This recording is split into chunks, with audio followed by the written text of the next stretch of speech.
morning, but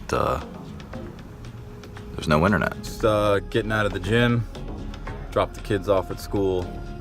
You know, one of the main reasons that I started a vlog, obviously I want to document the process of building multiple companies and try and bring value to as many small business owners as possible. But the one point I want to drive with these videos is that work-life balance is possible. I think burnout is a big issue that no one really wants to talk about.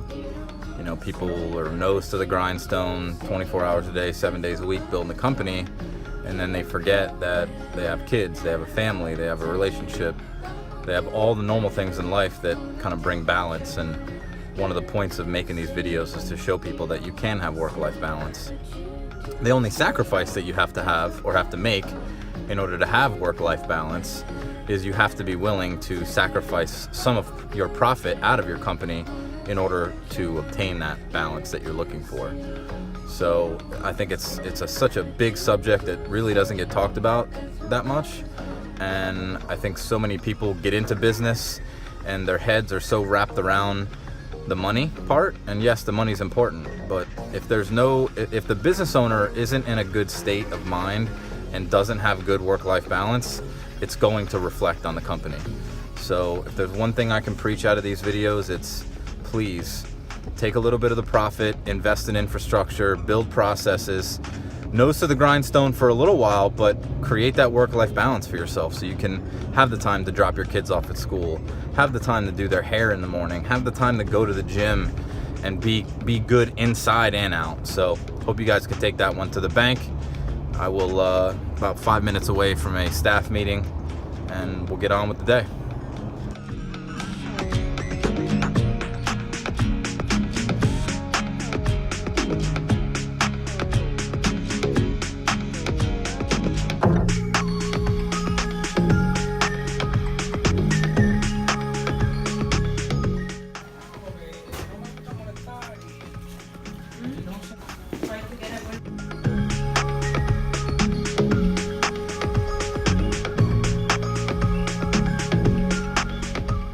That I found, guys, and that goes for us since we work back and forth within the work.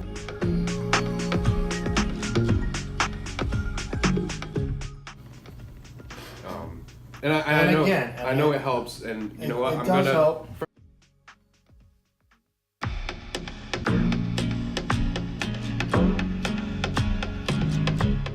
Some day today, very productive, got a lot of stuff done.